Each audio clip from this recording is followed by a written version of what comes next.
That's the bite right there, man. That's a bite right there. Interstellar Barbecue just north of Austin, Texas. Number 2 in the state, according to Texas Monthly, and I'm not one to argue with them. Hit this spot up on a weekday, and even then, there's a line. Let's get into it. All right, guys. John Bates, Interstellar Barbecue. We know each other. Yep. We know each other. So this is kind of like me already experiencing what's really, really awesome. Let's start with everything on this platter. Tell me about this right here. These look house-made. Yeah, so homemade pickles, standard cucumber pickle that we cold cure with lemon and dill and a few other ingredients to make it nice and bright.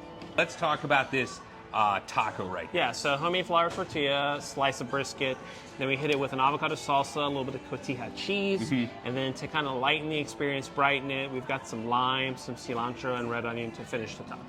And what I love about what you do is light and bright is sprinkled amongst the meat sweats, right? Yeah. I mean, barbecue's so rich. If you don't balance it with something bright, it can get heavy on the palate. Mac and cheese is great, but this is actually the side I gravitate towards. Very unconventional until one knows a little bit more about your resume. But let's talk about what this dish is about. So tomato zucchini salad. Again, we're looking for bright dishes to go with the barbecue. So we run this in the summer months, and it's fresh ripe tomatoes with zucchini, red onions, some herbs, and then a citrus vinaigrette to kind of marinate all that stuff together. And just for the record, it is raw zucchini, and it's very palatable. Yeah.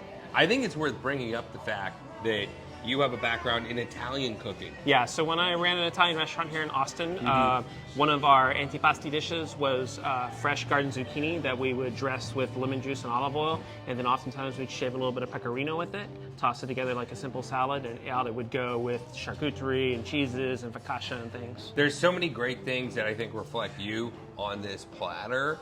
Yes, you're from Texas. Yes, you're from Corpus. You know what a great flour tortilla is. But you are a career fine dining chef. Yes.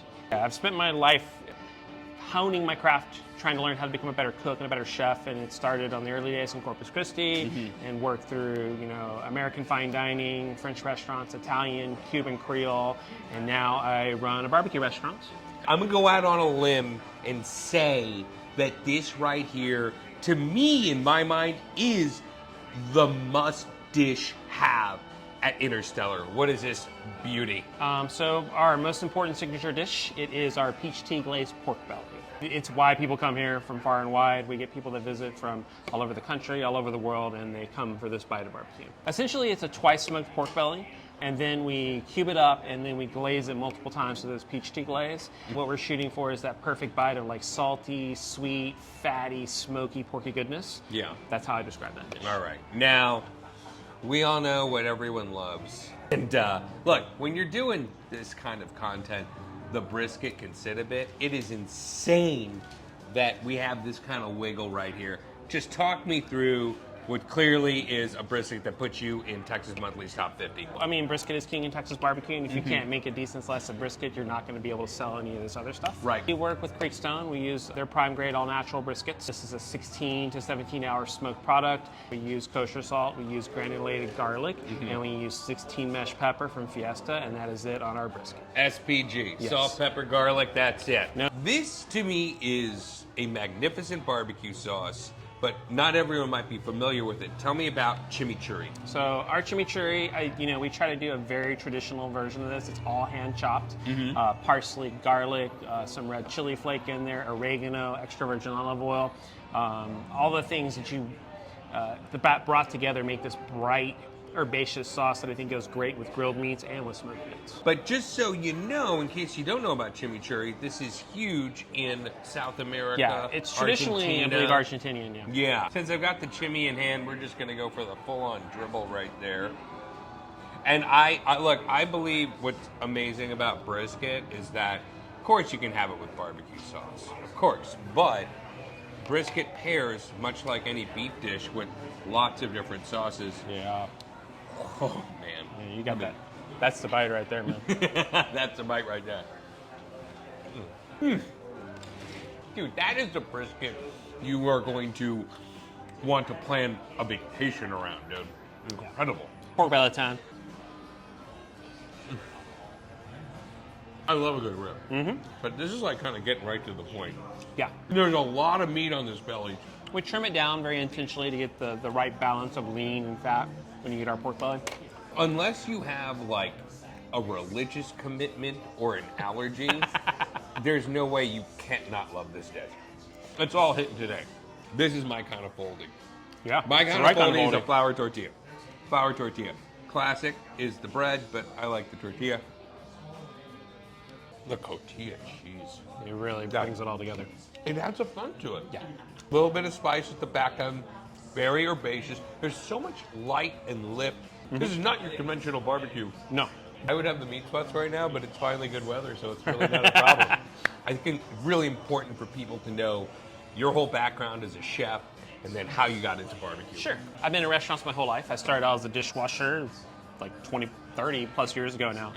And traveled a road where at one point I wanted to have a fine dining restaurant. I wanted to be the chef in the chef coat and making tiny little beautiful plates and 25 guys in the kitchen and a tiny dining room with really rich people buying my fancy food. Totally. That was my goal in life. And then one day I just kind of had this epiphany. It was like I just wasn't really stoked making that kind of food for that kind of clientele. Right. And pivoted towards more casual, more approachable food. And I wanted to do something that I loved, that was very important to me based on my childhood and where I grew up and my heritage. And barbecue was the most obvious choice. So I pivoted to barbecue in 2019. When did you land, because it's obviously a big deal and you got there, when did you land in the Texas Monthly's top 50 and how did things shift? Because you already had been a known entity in the food scene in Austin, Texas. Sure. So run me through that. So we opened up in 19, had a decent first year, had a terrible year in 20 like everybody else. Got into 2021, and I really felt like the downtime we had in 2020 really gave us a lot of time to perfect our recipes and our techniques and just be introspective, like how can we be better? Because that's the goal of a good chef or a good restaurateur is like you got to keep pushing. So we landed on Texas Monthly's Top 50 in October of 2021. That was the last year it was released. And they chose us as the number 2 barbecue joint in the state of Texas. I imagine things got a little busier. I mean, for lack of, not to make a very obvious pun, it was literally like a rocket ship. The next day that we opened up for service, we sold out in the first 30 minutes. Damn. And over that year, we had basically quadrupled ourselves. A lot of the folks that are watching this are they're brisket bros, they're barbecue aficionados, whatever you want to call it. I think a lot of people would benefit from some experience you have. I feel like an obvious strength here is, you're a bit unconventional. You have a lot of culinary experience. What's some advice you give to the backyard barbecue crew who are obviously trying to up their game a little bit? Well, I mean, when it comes to barbecue, reps on the pit is the most important thing. Wait, what is? Repetition. Reps, like getting in the gym and working out and doing your list. Yeah. You got to put in the time to build your barbecue. Right. Essentially, is what I'm saying. Right. So reps, cooking as much as you can, as often as you can. And if you're not happy with your recipe, my number one recommendation to home cooks, professional cooks, is if you're going to change something, change one thing. Change one ingredient. Change one ingredient in your rub. Change the wood that you cook with. Maybe add a spritz or something that you don't normally use. But change one ingredient and see if you like where you're going. Because if you make multiple changes, you never know what it is that's the that thing worked that's or didn't work. making it better for you. Got so I it. say do repetition. Make a dish, and if you don't like it, tweak it with one ingredient, and then another ingredient, and eventually you'll land on your perfect version of barbecue. And that's what you want, is what makes you happy as a cook. And that explains a little bit of John Bates' success. Interstellar Barbecue is incredible. So is John. This is a special spot, guys. They're doing great work, and I will see you there.